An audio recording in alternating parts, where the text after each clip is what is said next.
요즘 다 택배로 해결해요. 그래서 굳이 직접 가야 하나 싶었거든요. 어머님은 왜 그렇게 집에 꽉 앉아서 기다리세요? 요즘 같은 세상에. 아, 제가 말을 잘못했나요? 어머님, 찡찡대지 마세요. 다들 이렇게 사는 거잖아요. 직접 방문하는 게 뭐가 그렇게 중요해요? 찡찡대지 마세요. 그 말이 은정의 가슴을 내려찍었다. 마치 누군가가 손가락으로 가슴을 콕 찌르는 듯한 느낌이었다. 은정은 말을 잇지 못했다. 목이 메었다. 성대가 떨렸다. 경기도 남양주. 동네 조용한 주택가의 담장 안쪽. 오후 3시 반경. 오래된 주택의 부엌에서는 고소로운 냄새가 피어올랐다. 전을 부치는 기름의 향기였다. 은정은 앞치마를 두르고 철판 앞에 섰다. 스테인리스 팬에 올려진 애호박 전과 고기전이 노릇노릇 익어가고 있었다. 시스스 하는 소리. 그 사이로 철주걱이 살살 긁히는 음성. 손의 움직임은 정확했다. 70 가까운 손이지만 수십 년을 반복해온 동작이었기 때문이었다. 주방 창밖으로는 한 폭의 가을이 보였다. 옅은 해는 이미 중천을 지나고 있었고 이웃 담장 너머로는 인동덩굴이 소복이 연그러 있었다. 계절은 어김없이 돌아왔다. 명절도 어김없이. 은정은 완성된 전 한 접시를 한쪽 식탁 위에 가만히 내려놨다. 그리고 다시 팬 위로 다음 접시를 올렸다. 부엌의 시계는 정확히 3시 40분을 가리키고 있었다. 초침이 째각째각 움직였다. 올해는 늦겠지. 은정이 혼잣말처럼 중얼거렸다. 목소리는 크지 않았다. 혼자라서가 아니라 애초에 그렇게 말하는 사람이기 때문이었다. 그녀는 냉장고를 열고 준비해둔 깻잎과 고기를 꺼냈다. 냉장고 안쪽 작은 메모판에는 추석 가족과 식사라고 손글씨로 적혀 있었다. 글씨는 또렷했지만 그 아래로 지워진 여러 글씨들의 흔적이 10개 남아 있었다. 매년 같은 말을 반복해 적어온 것이리라. 부엌의 창문 너머로는 현관이 살짝 보였다. 은정의 눈길이 거기에 닿았다가 다시 돌아왔다. 현관 앞에는 택배 상자가 하나 놓여 있었다. 며칠 전에 받은 것이었다. 선물용 참치 세트. 아들 내외가 보낸 것이었다. 손에는 고기전이 들려 있었다. 은정은 그것을 기름에 조심스럽게 내려놨다. 내려놓으면서 한숨이 나왔다. 작은 숨이었지만 부엌의 조용함이 그것을 키워냈다. 창밖의 해가 조금 더 내려앉았다. 이 시간 보통이라면 손주 목소리로 시끄러워질 시간이었다. 아들 내외도 벌써 출발했을 시간이었다. 은정은 몇 번이나 휴대전화를 확인했다. 화면에는 아무것도 떠 있지 않았다. 그녀는 다시 펜을 향했다. 한 장 한 장을 조심스럽게 뒤집으며 황금색으로 곱게 익혀냈다. 손가락 끝은 따뜻했다. 하지만 마음은 점점 싸늘해지고 있었다. 식탁 위에 전은 점점 불어났다. 고기전, 애호박전, 당근전, 버섯전, 생선가스전. 은정이 만들어낸 것들이 일렬로 줄을 섰다. 그 많은 것들이 모두 식어가고 있었다. 올해도 이건가? 은정이 다시 중얼거렸다. 이번엔 목소리가 조금 더 작았다. 오후 6시. 부엌에 불을 끄면서도 전화는 울리지 않았다. 오후 7시. 은정은 부엌에서 나와 거실 소파에 앉았다. 텔레비전을 켰다가 껐다. 소리가 너무 크게 들렸다. 그 대신 그녀는 벽에 붙은 달력을 바라봤다. 추석 날짜 옆에는 두꺼운 매직으로 동그라미가 그려져 있었다. 달력을 그려 올린 손도 동그라미를 그린 손도 자기 손이었다. 거실에는 오직 벽시계의 초침 소리만 울렸다. 째각째각, 째각째각. 마치 누군가의 답답한 심장 소리처럼. 현관문 앞으로는 여전히 참치 선물 세트가 놓여 있었다. 은정은 그것을 몇 번이나 바라봤다. 왜 선물을 받으면 더 외로운 것일까? 왜 말없는 선물이 때론 선물보다 더 많은 말을 하는 것일까? 그래도 오겠지. 은정이 혼잣말했다. 이번엔 자신을 위로하는 목소리였다. 하지만 그 목소리마저도 부엌에 남겨진 기름 냄새처럼 점점 옅어져만 갔다. 밤 9시 식탁 위에 저는 완전히 식어 있었다. 은정은 일어나 그것들을 담아냈다. 랩으로 조심스럽게 싸며 냉장고 한 칸을 그 비닐들로 채워 넣었다. 손길이 조심스러웠다. 마치 깨질 것 같은 것들을 다루는 양. 현관으로 나가는 발걸음도 무거웠다. 밤이 깊어가고 있었다. 거리는 명절을 맞아 들뜬 기운으로 묵직하게 변하고 있었지만 은정의 집안은 조용했다. 너무나 조용했다. 부엌에 불은 꺼졌지만 그곳에는 여전히 전 냄새가 남아 있었다. 그 냄새는 마치 누군가를 기다리는 목소리처럼 공기 속으로 천천히 번져나갔다. 아무도 맡지 않는 냄새로 오늘 밤 온 집을 가득 채우고 있었다. 은정은 침실로 향했다. 이불을 덮으며 천장을 바라봤다. 이번 추석은 어떨까? 내년 추석은 다를까? 그런 생각들이 마치 처음이 아닌 양 반복해서 떠올랐다. 창밖의 하늘은 이미 깜깜해져 있었다. 별은 하나 둘 떠올랐지만 아직 보름달은 나타나지 않았다. 내일이면 될까? 은정은 그렇게 바라봤다. 밤이 유독 길었다. 밤이 유독 깊었다. 그리고 시간은 계속 흘렀다. 제각제각. 시계의 초침은 멈추지 않았다. 추석 당일 아침 8시. 은정은 눈을 떴을 때부터 손가락을 꼽고 있었다. 몇 시간 남았나 하는 생각으로. 전화는 아직 없었다. 부엌의 냄새는 밤새 사라졌지만 그것이 은정을 더 안달하게 만들었다. 그녀는 침대에서 일어나 휴대전화를 들었다. 화면에 떠오른 것은 아들 도윤의 카톡 메시지였다. 어제 저녁에 온 것이었다. 엄마, 혹시 내일 회사 일이 생길 수도 있어요. 확인 후 연락할게요. 확인 후 연락한다.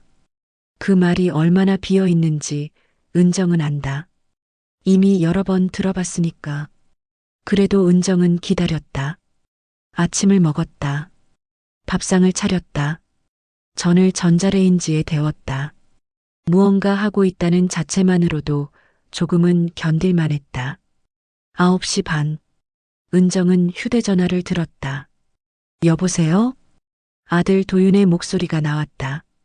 하지만 은정이 기대했던 엄마, 지금 출발할게요라는 말은 없었다. 엄마, 죄송해요. 제가 일이 생겼어요. 은정의 손이 떨렸다. 무슨 일인데? 긴급으로 소집이 됐거든요. 택배도 못 받을 정도예요. 혹시 내년에 뵐 수 있을까요? 내년. 그 말이 얼마나 멀게 들리는지 은정은 감지했다. 하지만 목소리는 차분했다. 그렇구나. 아들이 일이 있으면 어쩔 수 없지. 순간의 침묵이 흘렀다. 전화 너머에서는 누군가의 목소리가 들렸다. 여자 목소리였다. 도윤 씨, 빨리 나가. 그 목소리는 도윤의 아내 지수였다. 은정은 귀를 곤두세웠다. 엄마, 지수가 드릴 말이 있대요. 한번 받아주실래요? 은정의 심장이 철렁했다. 그리고 화면 전화음이 울렸다. 여보세요, 어머님? 지수의 목소리는 밝았다. 하지만 어딘지 바쁜 느낌이었다. 아, 지수야. 잘 지냈나? 네, 잘 지냈어요. 근데 어머님, 이번 추석에 못 가는 거 말고 사실 말이에요. 은정이 숨을 고정했다. 뭐 하는 거야? 요즘 다 택배로 해결해요. 그래서 굳이 직접 가야 하나 싶었거든요. 어머님은 왜 그렇게 집에 꽉 앉아서 기다리세요? 요즘 같은 세상에. 말은 더 이어졌지만 은정의 귀에는 들어오지 않았다. 다만 하나의 문장이 떠 있었다. 굳이 직접 가야 하나? 그런데 지수야. 은정의 목소리는 낮아졌다. 아, 제가 말을 잘못했나요? 어머님, 찡찡대지 마세요. 다들 이렇게 사는 거잖아요. 직접 방문하는 게 뭐가 그렇게 중요해요? 찡찡대지 마세요. 그 말이 은정의 가슴을 내려찍었다. 마치 누군가가 손가락으로 가슴을 콕 찌르는 듯한 느낌이었다. 은정은 말을 잇지 못했다. 목이 메었다. 성대가 떨렸다. 어머님, 전화 아직 끊지 마세요. 제 말을. 하지만 은정은 이미 버튼을 눌렀다. 화면이 검게 변했다. 손에는 휴대전화만 남았다. 거실은 조용했다. 너무나 조용했다. 은정은 식탁에 앉았다. 아무 움직임 없이. 아침에 데워낸 전은 식탁 위에 있었다. 하나, 둘 집어 먹을 수도 없었다. 10분 정도가 지났을까? 휴대전화가 울렸다. 이번엔 카톡 문자였다. 아들 도윤에게서였다.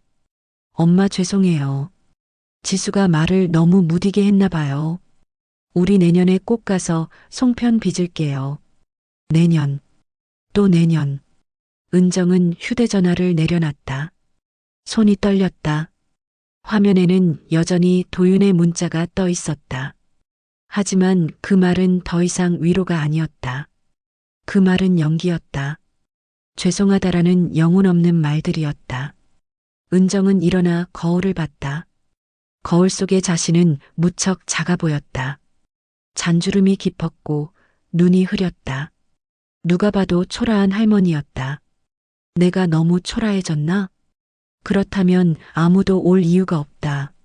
시간은 모두를 멀어지게 만든다. 은정은 알았다. 아이들이 자라고 손주가 생기고 시간이 흐르면서 자신은 점점 불필요해지고 있다는 것을. 그녀는 식탁으로 돌아갔다. 전을 하나 집어들었다. 기름진 냄새가 났다. 어제 저녁이 그렇게 멀 수가. 은정은 한 입 물었다. 차갑고 딱딱했다. 마음도 그렇게 식어 있었다. 차갑고 딱딱해졌다. 마치 냉장고에서 꺼낸 기름처럼 굳어질 대로 굳어져 있었다. 오후가 되면서 흐린 날씨가 더 흐려졌다. 창밖의 하늘은 회색이었다. 은정은 부엌에서 나와 거실 소파에 누웠다. 텔레비전은 켜졌지만 화면에 나오는 사람들의 웃음소리는 아무것도 아니었다. 그 대신 자꾸만 떠오르는 건 지수의 말이었다. 찡찡대지 마세요. 직접 가야 하나? 아들의 목소리 너머로 들린 누군가의 급한 목소리. 빨리 나가. 은정은 눈을 감았다. 하지만 눈을 감은 것도 잠을 자는 것도 아니었다. 그저 눈을 감고 있을 뿐이었다. 저녁 6시. 은정은 침대에서 일어났다. 밥을 먹어야 한다고 생각했다. 하지만 밥을 먹을 수 없었다. 입안이 마르고 무거웠다. 음식은 소화되지 않는 돌덩이가 될 것 같았다. 그래서 그녀는 다시 누웠다. 천장을 바라봤다. 불이 켜진 천장이 마치 그녀를 내려다보고 있는 것처럼 느껴졌다. 판단하는 눈으로, 측은한 눈으로. 밤 9시. 은정은 다시 휴대전화를 들었다. 도윤의 카톡을 다시 읽었다. 우리 내년에 꼭 가서 송편 빚을게요. 하지만 그 약속이 지켜질 거라고는 믿어지지 않았다. 내년도 내후년도 그 이후도 모두 같을 것 같았다. 은정은 휴대전화를 내려놨다. 그리고 달력을 봤다. 추석 날짜에 그려둔 동그라미. 그것이 얼마나 우습게 느껴지는지. 밤이 깊어갔다. 거리 밖으로는 여전히 추석 분위기가 남아있을 것이었다. 하지만 은정의 집안은 침묵으로만 가득했다. 그리고 그 침묵 속에서 은정은 깨달았다. 나는 이제 필요 없는 사람이다. 그것이 추석 당일의 진실이었다. 아무도 오지 않은 현관, 아무도 부르지 않는 집, 아무도 필요 없어 하는 손. 부엌의 저는 냉장고 속에서 계속 식어가고 있을 것이었다. 그처럼 은정의 마음도 점점 식어가고 있었다. 차갑고 딱딱해지면서 거울을 다시 봤을 때 은정은 자신이 얼마나 외로운 사람이 되어 있는지 정확하게 알 수 있었다. 추석 다음 날 밤, 시간은 자정을 훨씬 넘어 있었다. 은정은 침대에 누워 있었다. 하지만 자고 있지는 않았다. 눈을 감고 있었을 뿐이었다. 밤은 깊었고 거리는 조용했지만 은정의 머릿속에서는 계속 무언가가 맴돌고 있었다. 지수의 목소리. 찡찡대지 마세요. 그 말이 반복된다. 마치 누군가가 계속 같은 노래를 틀어놓은 듯이 은정은 눈을 떴다. 천장을 바라봤다. 아무것도 없는 천장이었다. 하지만 그 천장이 자신을 누르고 있는 것처럼 느껴졌다. 숨이 차올랐다. 그녀는 침대에서 일어났다. 가운을 입고 거실로 나갔다. 창밖은 여전히 깜깜했다. 가로등만 희미하게 켜져 있었다. 이 시간에 아직도 깨어있는 사람이 자신뿐인 것만 같았다. 휴대전화를 들었다. 화면에는 자정이 지난 시간이 떠 있었다. 이렇게 늦은 시간에 누구에게 전화할 수 있을까? 그렇게 생각하던 찰나 은정의 머릿속에 누군가가 떠올랐다. 말순. 중학교 때부터 알아온 친구. 60년을 훨씬 넘어서는 우정의 대상. 그 친구는 몇 년 전 남편을 잃고 혼자가 된 이후로도 무척 씩씩하게 살고 있었다. 은정보다 서너 살 많지만 항상 은정보다 더 단단해 보였다. 은정은 휴대전화 주소록을 열었다. 손가락이 말순의 이름 위에서 멈췄다. 이렇게 늦은 시간에 자고 있을 텐데. 하지만 마음이 자꾸만 누르고 싶어 했다. 결국 은정은 버튼을 눌렀다. 신호음이 3번 울렸다. 은정은 전화를 끊을 준비를 하고 있었다. 그때였다. 야, 너냐? 말순의 목소리가 나왔다. 잠에서 깬 목소리가 맞았다. 하지만 좋아하는 기색이 역력했다. 아, 미안해. 너무 늦게. 뭐 이딴 소리를 해. 너 무슨 일이냐? 은정은 입을 열었다가 닫았다. 말이 나오지 않았다. 말수는 은정의 침묵을 기다리고 있었다. 살다 내가 추석에 이렇게 울 줄은 몰랐네. 은정의 목소리가 떨렸다. 그리고 눈물이 흘렀다. 전화 너머에서는 한순간의 침묵이 있었다가 말순의 목소리가 들렸다. 지금 어딘데? 집이야. 침대에서. 나가. 밖으로 나가. 뭐? 지금 당장 밖으로 나가. 나한테 오면 된다. 문을 열고 있을 테니까. 말순의 목소리에는 주저함이 없었다. 마치 이미 모든 것을 알고 있다는 듯이. 은정은 밤샘 옷을 입었다. 손가락이 단추에 자꾸만 헷갈렸다. 마음이 바뀐 것이었다. 누군가를 찾아가는 것. 자신의 약함을 드러내는 것. 그 모든 게 낯설었다. 하지만 차를 몰아 말순의 집에 도착했을 때 그녀는 이미 현관에 나와 있었다. 말순은 60대 후반의 여자였다. 은정보다 몇 살 위지만 마치 더 젊어 보일 정도로 활발한 인상을 하고 있었다. 얼굴은 주름이 많았지만 눈빛만은 청청했다. 야, 이리 와. 말순은 은정을 집 안으로 끌어당겼다. 거실에는 따뜻한 차가 이미 준비되어 있었다.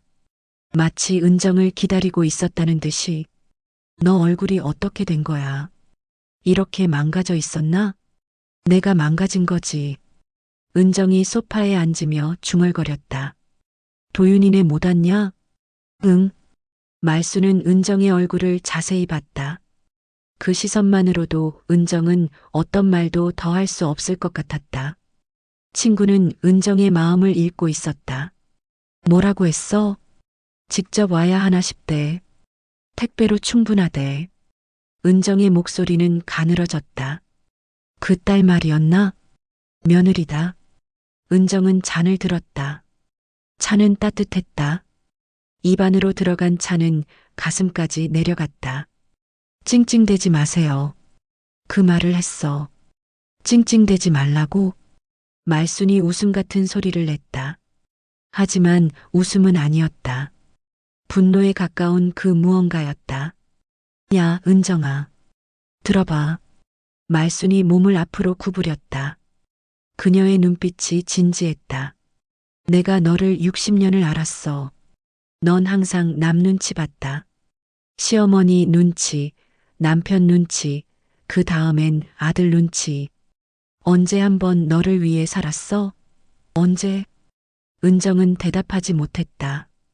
그리고 이제는 며느리한테 찡찡대지 말라는 소리를 듣고 있어. 나한테 고통을 말하는 것도 죄가 된 거네. 말순의 말이 은정의 가슴을 관통했다. 그래, 그럼 이제부터 뭐 하지? 그냥 집에서 혼자 전 부치고 밥 해 먹고 누가 올 때까지 기다릴 거야? 그게 삶이야? 그럼 뭘 어떻게 해? 은정이 목이 메어 말을 잇지 못했다. 이젠 너도 너를 위해 살아야지.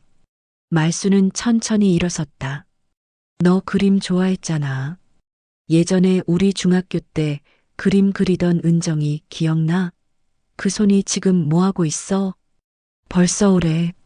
오래? 별소리를 다 하네. 손은 엄마 손이고 할머니 손이지만 그것만이 전부가 아니야. 은정아. 말순은 은정의 손을 잡았다. 그 손은 따뜻했다. 부드러웠다. 내일 아침에 복지관에 가자. 나 거기서 쌓은 게 많아. 혼자 한두 시간 할 수 없는 일도 있고, 너랑 함께 뭐 해보고 싶은 거 있어. 어때? 은정은 친구의 제안을 이해하지 못했다. 지금 이게 무슨 소리야? 나. 조용해. 일단 자. 여기서. 그리고 내일 아침에 일어나. 말순은 은정을 밀어내듯 침실로 향하게 했다.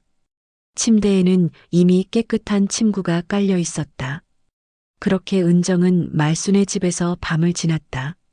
새벽 3시쯤 은정은 눈을 떴다. 낯선 방이었지만 이곳은 낯설지 않았다. 말순의 집에는 이미 몇십 년을 들락거렸으니까.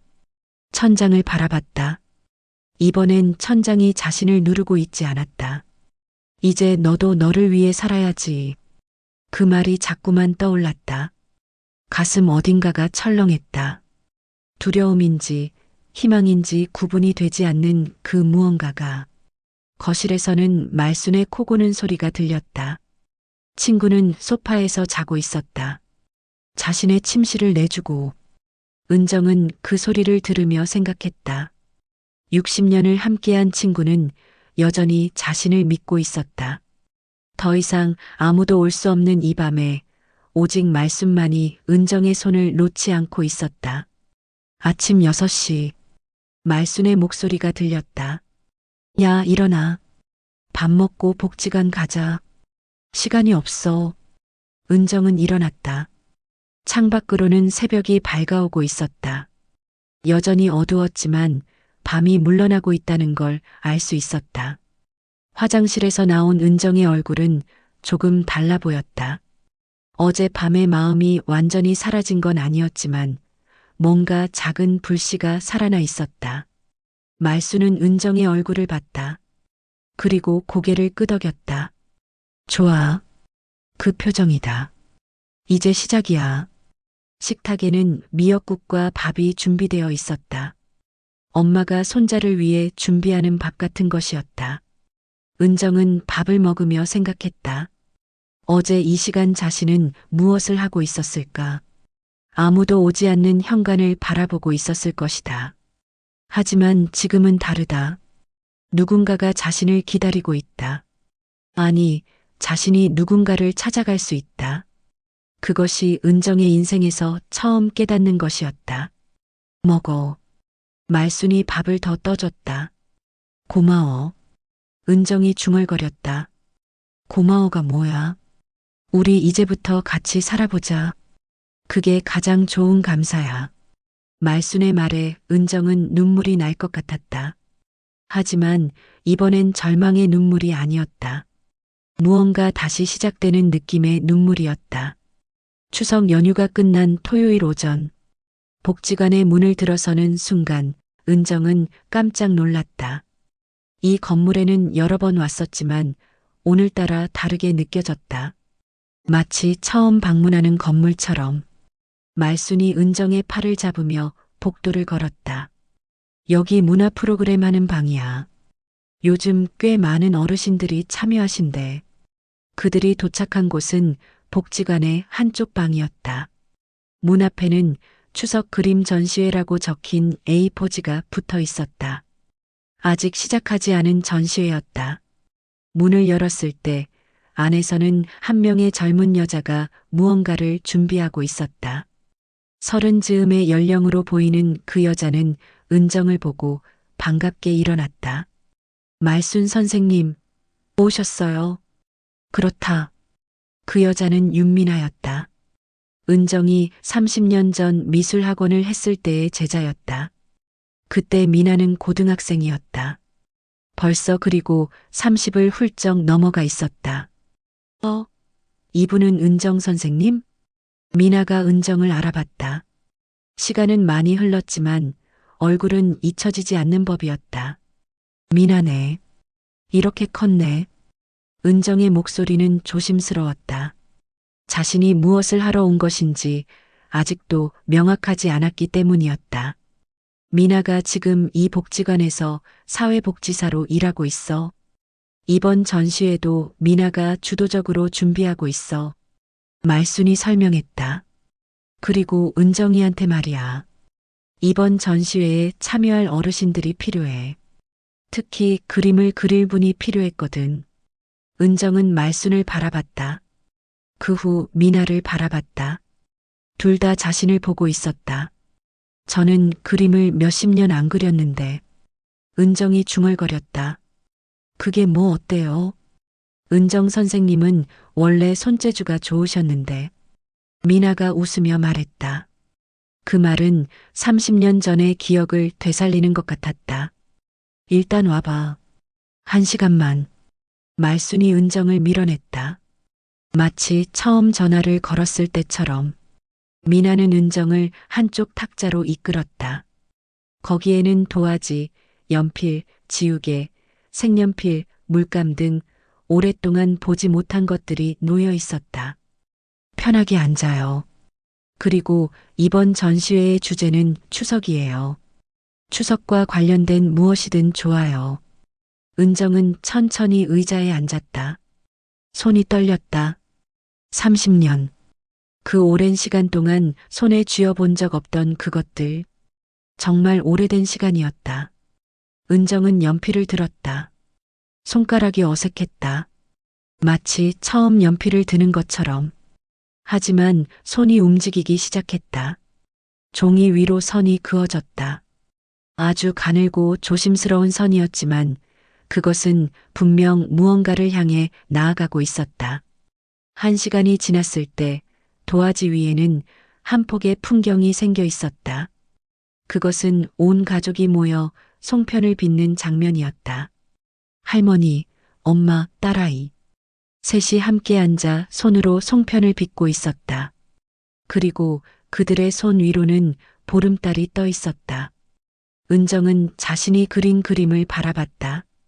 눈물이 흘렀다. 하지만 이번엔 슬픔의 눈물이 아니었다. 무언가가 되돌아오는 듯한 그런 느낌의 눈물이었다. 선생님, 이거 정말 아름다워요.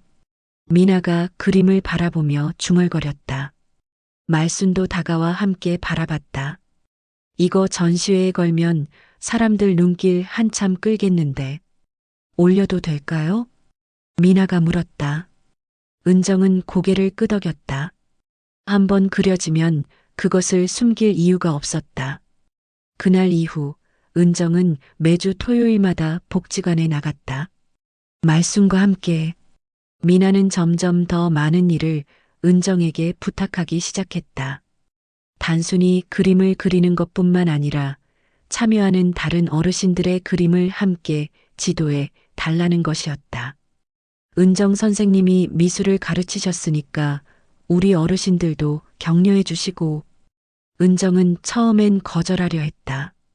하지만 마주친 다른 어르신들의 눈빛이 자신의 눈빛과 같았다. 뭔가 하고 싶지만 어떻게 해야 할지 몰라 하는 그런 눈빛. 괜찮으면 이렇게 선을 그어봐요. 손이 자유로워야 색이 살아나니까요. 은정이 한 할머니에게 말해주고 있었다. 그 할머니는 은정의 말을 따라 선을 그으며 천천히 웃기 시작했다. 아, 이렇게 하는 거군요. 난 이제 처음이라서. 처음이 뭐 어때요? 우리 다 처음이었어요. 은정이 그 할머니의 어깨를 톡톡 두드렸다. 이제 은정은 하루하루가 다르게 느껴졌다. 아침에 일어나면 무엇을 해야 할지 알았다. 밥을 해먹고 옷을 입고 복지관에 가서 미나와 말순을 만나는 것. 그리고 다른 어르신들과 함께 그림을 그리고 함께 웃고 함께 이야기하는 것. 어느 날 복지관의 담임 선생이라 할 수 있는 윤미나가 은정에게 물었다. 은정 선생님, 혹시 이번 전시회에서 작품 설명 같은 걸 해주실 수 있을까요? 어르신들도 참여하고 싶어 하시고, 그리고 저희 복지관에 오시는 분들도 궁금해 하시거든요. 은정은 한순간 머뭇거렸다. 하지만 이제 그 머뭇거림의 성질이 변해 있었다. 절망이 아니라 책임감이었다. 좋아요. 그렇게 하죠. 그렇게 일주일이 더 지났다. 복지관의 복도에는 점점 더 많은 그림이 붙기 시작했다. 어르신들이 함께 그린 것들이었다. 송편을 빚는 장면, 보름달 아래 춤을 추는 가족들, 밥상을 둘러앉은 모습들, 모두가 추석을 주제로 한 그림들이었다. 그리고 그중 가장 자리에는 은정이 처음 그린 온 가족이 송편을 빚는 장면이 걸려 있었다. 그 그림을 지나가는 사람들은 자꾸만 발걸음을 멈춘다. 무언가 따뜻한 것이 전해지기 때문이었다. 어느 오후 한 분의 방문객이 그 그림 앞에 오래 서 있었다. 은정은 그 사람을 몰라봤다. 하지만 말순과 미나는 반갑게 인사를 했다. 어머, 손자 데려왔어? 방문객은 아이 하나를 이끌고 있었다. 초등학생 정도 되는 손자였다. 네, 오늘은 할머니가 뭐 하시는지 보고 싶대서요. 그 어르신은 그림 앞에서 손자에게 설명하고 있었다. 이건 할머니가 그린 거야. 나중에 너도 크면 너의 할머니가 될 거야. 그럼 너도 이렇게 손자 손녀들하고 송편을 빚을 거고, 그럼 누군가는 그걸 그려줄 거야. 손자가 할머니의 손을 잡았다. 은정은 그 장면을 봤다. 가슴이 뭉클했다. 나도 여전히 쓸모가 있는 사람이다. 그 깨달음이 얼마나 따뜻한지 은정은 이제 알게 되었다. 저녁 무렵 은정이 거울을 봤을 때 얼굴이 조금 달라져 있었다. 주름은 여전했다. 나이도 그대로였다. 하지만 눈빛이 살아나 있었다. 그리고 입가에는 자연스러운 미소가 자리 잡고 있었다. 말순이 은정의 옆에 서서 함께 거울을 봤다. 어때? 이 모습이 더 낫지? 응. 은정이 대답했다. 그것은 간단하지만 가장 진실한 대답이었다. 이제 은정은 하루를 기다리지 않는다. 하루하루를 산다. 누가 올 때까지 기다리지 않고 자신이 가야 할 곳이 있다는 것을 안다. 부엌에 묵혀있던 전 냄새는 더 이상 슬프지 않다. 왜냐하면 그것은 이제 누군가를 위한 음식이 아니라 자신이 함께 나눌 음식이 될 수 있기 때문이었다. 손에는 이제 붓이 들려 있다. 그리고 그 붓으로 그려지는 선들은 더 이상 외로움을 그려내지 않는다. 그 선들은 삶을 그려낸다. 따뜻한 삶을. 복지관의 창밖으로 늦가을 해가 지고 있었다. 곧 겨울이 올 것이었다. 그리고 그 다음은 봄이 올 것이었다. 은정은 이제 계절의 변화를 기다릴 수 있다. 그저 기다리는 것이 아니라 그 속에서 뭔가를 하면서 복지관 전시회가 열리던 날. 유달리 맑은 가을 날씨였다. 복도에는 어르신들의 작품들이 한 줄로 늘어서 있었다. 송편을 빚는 손, 보름달 아래 춤을 추는 가족, 밥상을 둘러앉은 모습들. 모두가 추석이라는 같은 주제로 만든 그림들이었지만 각각의 손에서 나온 이야기들은 모두 달랐다. 그중 중앙에는 은정이가 처음 그린 그림이 걸려 있었다. 온 가족이 송편을 빚고 있는 그 장면. 할머니의 손, 엄마의 손, 딸아이의 손이 함께 모여 송편을 만들고 있었다. 그 위로는 보름달이 밝고 따뜻하게 떠 있었다. 사람들이 계속 모여들었다. 미술관의 정식 전시회는 아니었지만 복지관의 따뜻한 조명 아래에서 펼쳐진 이 작품들은 많은 이들의 발걸음을 멈추게 했다. 그리고 그 중에는 한 쌍의 부부가 있었다. 도윤아 지수, 아들과 며느리였다. 그들은 SNS에서 우연히 이 전시회의 소식을 봤다고 했다. 복지관 계정에 올려진 사진. 그 사진에는 은정이가 그린 그림이 있었다. 더 정확히는 그 그림 앞에서 다른 어르신과 손자, 손녀들이 함께 있는 모습이 있었다. 도윤은 그 사진을 보고 엄마인 은정이를 알아봤다. 그리고 그 그림 속에 새 손이 의미하는 바를 깨달았다. 어머님이 이걸 그렸어? 지수는 처음엔 말이 없었다. 하지만 그 그림을 오래 바라보다 보니 무언가가 가슴을 내려찍었다. 그래서 오늘 그들은 복지관에 있었다. 은정이는 미나와 함께 방문객들에게 작품들을 설명하고 있었다. 그런데 갑자기 미나가 은정이의 팔을 잡았다. 은정 선생님, 저기요. 도윤과 지수가 전시장으로 들어오고 있었다. 은정이의 심장이 철렁했다. 하지만 이번엔 절망의 철렁함이 아니었다. 뭔가 다른 것이 가슴을 적시고 있었다. 엄마. 도윤이 먼저 입을 열었다. 그의 목소리는 낮았다. 은정이는 대답하지 못했다. 목이 메었다. 도윤과 지수는 은정이가 그린 그림 앞에 섰다. 오랫동안 그것을 바라봤다. 말없이 침묵만 흘렀다. 그리고 지수가 눈물을 흘리기 시작했다. 어머님, 그동안 저도 죄송했어요.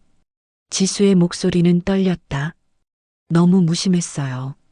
어머니가 얼마나 외로우신지도 모르고 직접 뵙는 게 뭐가 중요한지도 몰랐어요.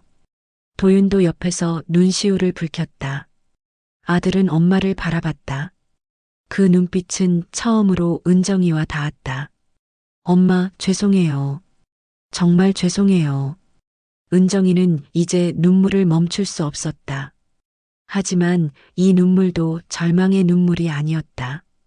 마침내 누군가가 자신을 보았다는 그런 눈물이었다. 제가 뭐 해야 하나 싶었어요. 제가 왜 여기까지 왔을까 싶고. 은정이가 중얼거렸다.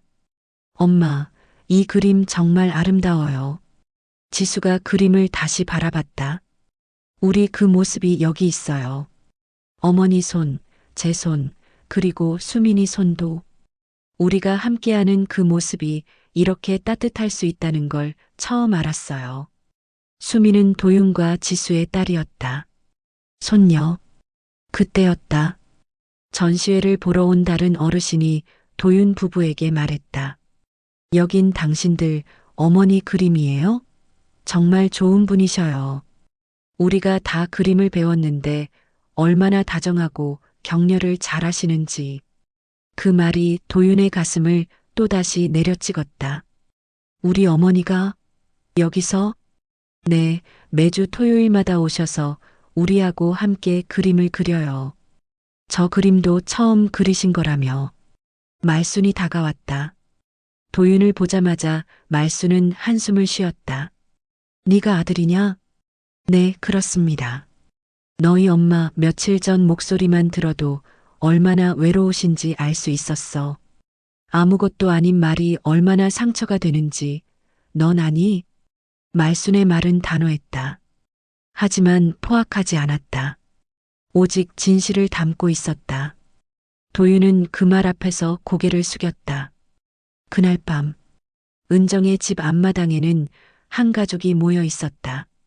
도윤, 지수, 그리고 손녀 수민. 그들이 함께 송편을 빚고 있었다. 은정이는 손녀의 손을 잡아주고 있었다. 작고 연약한 손이었지만 그 손은 송편을 만들려고 애쓰고 있었다. 할머니, 이게 잘 안 돼요. 수민이가 웃으며 말했다. 이렇게 해보자. 손을 이렇게 동그랗게 움직이는 거야. 은정이가 보여줬다. 수민이는 그대로 따라했다. 그리고 작은 송편이 완성되었다. 오, 잘했다. 도윤이 딸의 어깨를 두드렸다. 지수는 은정이 옆에 앉아 함께 송편을 빚고 있었다. 더 이상 차갑지 않은 목소리였다. 어머님, 혹시 그때 제 말이 많이 상처가 되셨어요? 아니야. 다 괜찮아. 은정이는 대답했다. 그리고 잠깐 침묵이 흘렀다. 왜냐하면 난 그 말 때문에 내가 뭔지 생각해 봤거든. 내가 누군지 알아봤어. 지수는 은정이의 손을 잠깐 잡았다. 우리 내년 추석엔 저희가 전 부칠게요. 도윤이 말했다. 그리고 그 다음에도, 그 다음에도요. 은정이는 조용히 미소 지었다. 그것은 약속을 믿는 미소가 아니었다. 그것은 이제 그런 약속이 필요 없다는 것을 아는 미소였다.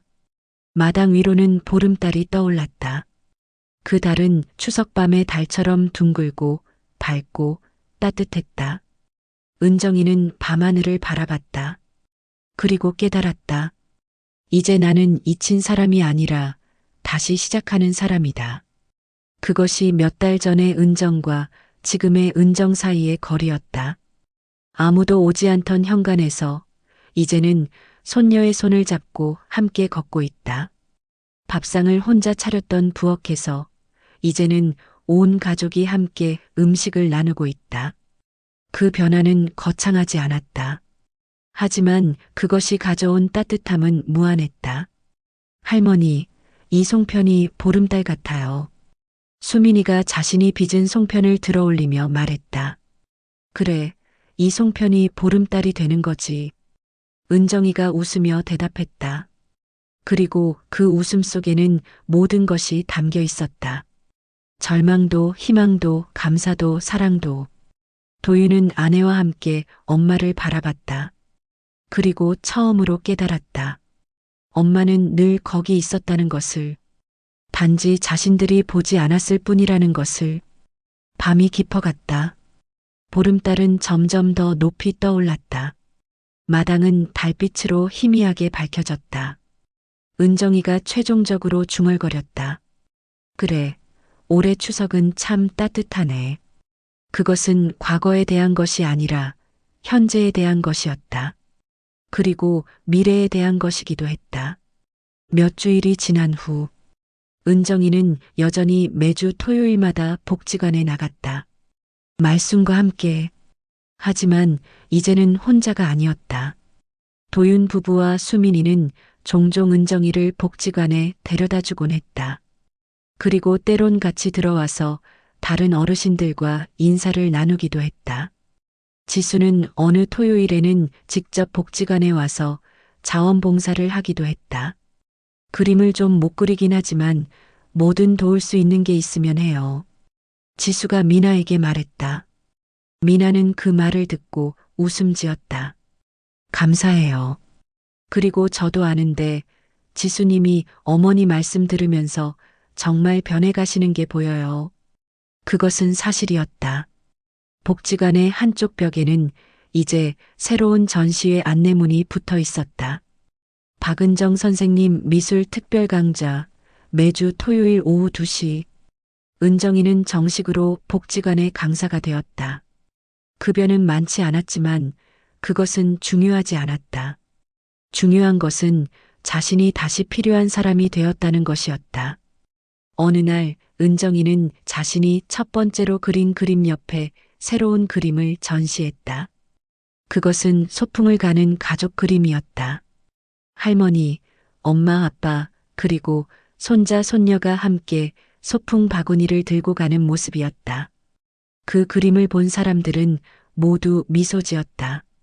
왜냐하면 그 그림에는 화해가 있었고, 그리고 무엇보다 앞으로 나아가는 느낌이 있었기 때문이었다.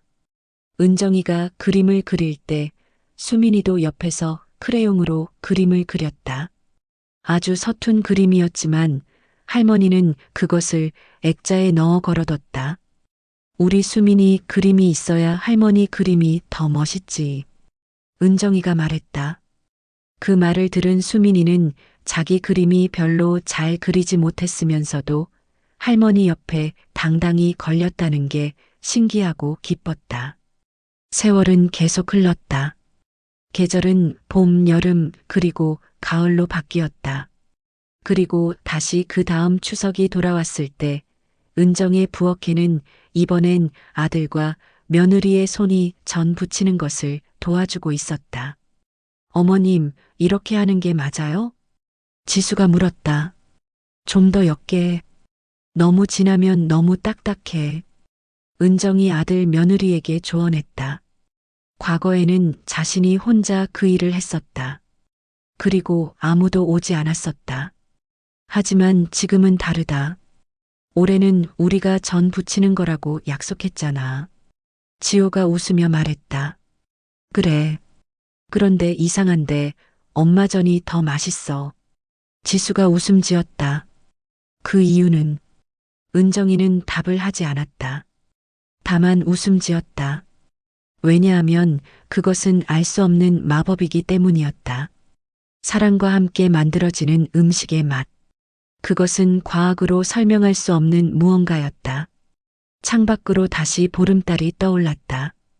1년 전에 그 달과 똑같은 달이었지만 은정의 눈에는 다르게 보였다. 그것은 외로움의 달이 아니었다. 그것은 희망의 달이었다. 그리고 무엇보다 함께함의 달이었다. 할머니, 우리 이거 다 하면 뭐해요? 수민이가 물었다. 그럼 우리 마당에 앉아서 이 보름달 아래에서 다 함께 먹자. 은정이가 대답했다. 그리고 할머니가 너한테 얘기해 줄 거 있어. 이 달 아래에서 일어난 여러 가지 이야기들. 무슨 이야기요? 그건 먹으면서 천천히. 은정이는 웃음 지었다. 그 순간 부엌은 따뜻했다. 전을 부치는 고소한 냄새. 함께하는 가족의 웃음소리. 그리고 창밖의 밝은 보름달. 모든 것이 함께 어우러졌다. 몇 달 전의 은정은 죽을 것만 같았다. 하지만 그것은 죽음이 아니었다. 그것은 재탄생을 위한 침묵이었다. 이제 은정은 안다. 삶은 계속 흘러간다. 세상은 계속 돈다. 그리고 그 속에서 누군가는 자신을 필요로 한다. 설령 그 누군가가 가까이 있지 않더라도 세상 어딘가에는 자신과 같은 손을 기다리는 사람이 있다. 그래서 살아가는 것이다. 그래서 새벽이 있고 아침이 있고 저녁이 있고 밤이 있는 것이다. 그리고 매년 찾아오는 이 보름달 아래서 누군가는 다시 한번 깨닫게 될 것이다. 나는 혼자가 아니다.